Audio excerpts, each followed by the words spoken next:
Samantala, alamin naman natin ang pinakahuling ulat Malacanang mula po sa aming kasamang si Elena Luna na nakatutok po sa Palasyo ng Malacanang. Elena, magandang hapon.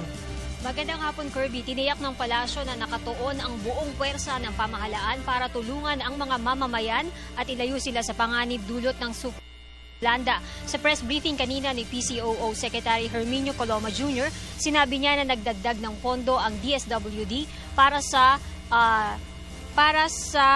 relief operations. Kapuyang naka-full red alert ang iba't ibang ahensya ng pamahalaan sa pangunguna ng NDRRMC. Nakahandang ipamahagi ng DSWD ang mga relief goods para sa mga mamamayan sa mga apektadong lalawigan, lungsod at munisipalidad. Itinaas naman po ng ahensya sa 53.24 million ang karagdagang pondo sa relief operations. Nananawagan din ang DSWD sa mga civilian volunteers at civic organizations na tumulong na mag-empake ng mga relief goods sa National Relief Operations Center sa Malibay, Pasay City. Iniutos na po ni Kalihim Enrique Ona sa lahat ng DOH hospitals na kagyat na tugunan ang pangailangang medikal ng mga mamamayang apektado ng kalamidad. Samantala, patuloy po ang pagsubaybay sa mga dam o prinsa tulad ng Agno at Angat upang maagapan ang inaasahang pag-apaw ng tubig ng matinding ulan. Dagdag pa rito, patuloy ang pagkukumpuni ng National Grid Corporation upang agarang maibalik ang serbisyo ng kuryente sa Catbalogan, Samar, Southern Leyte, ilang bahagi ng Kanluran at Silangang Leyte, Calbayog City sa Samar, Siyudad ng Tacloban at Palo, Leyte at bahagi ng Surigao del Norte. Nakahanda na rin po ang mga heavy equipment at kagamitan ng DPWH sa pag-aalis ng mga sagabal sa daan at paglilinis ng mga kanal at daluyang tubig. 8 paliparan sa mga lugar ng Kalibo, Rojas, Tacloban, Surigao, Katiklan, Legazpi, Romblon at Iloilo ang pansamantalang isinara upang maiwasan ang sakuna at panganib sa mga pasahero.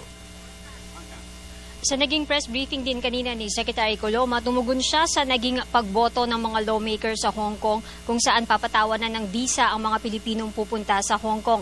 Ayon sa kalihim, tahimik na kumikilos ang dalawang panig para makarating sa katanggap-tanggap na solusyon. Sinabi rin ng kalihim na kikilos ang pamahalaan para protektahan ang mga mamamayan sa Hong Kong. Tawagan po natin silang lahat na manatiling mahinahon. Hindi po dapat silang maligalig dahil ang pamahalaan po ay handang tumulong sa kanila.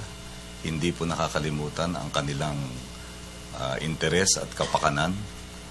At patuloy pong gagawin ang lahat ng nararapat para po maprotektahan po ang kanilang interes. Tumugon din ang kalihim sa naging panawagan ng isang senador na ilipat na sa regular na kulungan si Janet Lim Napoles. Ito ay matapos mapuna ang laging malaking gastos para sa witness na ito sa pagpunta sa Senate Blue Ribbon Committee kahapon. Yung pong ahensya ng executive was giving due respect to the processes of a co-equal branch. Ngayon, kung tayo po mga mamamayan ay magpapahiwatig ng malakas na opinyon hinggil dyan, ginagawa naman po ng pamahalaan ang nararapat. Nananatili pa rin naman po yung konsiderasyon ng pagtitiyak sa kaligtasan ni Ginang Napoles. At yaman din lamang at siya ngayon ay nasa ilalim ng jurisdiksyon ng Makati Regional Trial Court. Ang autorisado pong magpasya hinggil dyan ay ang Makati Regional Court. Tataliman na lang po ang pamahalaan sa mga patakaran ng korte. Habang nagmomonitor si Pangulong Aquino sa Bagyong Yolanda ay naging abala siya sa 3 meeting ngayong araw. Nagsimula ito alas 10 ng umaga kung saan nagkaroon ng briefing ang NAPC o National Anti-Poverty Commission. Ongoing naman ngayon ang meeting ni Pangulong Aquino kasama si Budget Secretary Florencio Abad. Mamaya namang alas 3 ng hapon ang meeting ni Pangulong Aquino kasama si Executive Secretary Paquito Ochoa Jr. Ayon kaya Secretary Coloma kanina, maaari daw na pumunta si Pangulong Aquino sa tanggapan ng NDRRMC kung kakailanganin. At yan ang ating balita mula dito sa Malacanang. Sa tulong ng RTVM, ako si Elena Luna para sa Telebisyon ng Bayan. Maraming salamat sa iyo, Elena.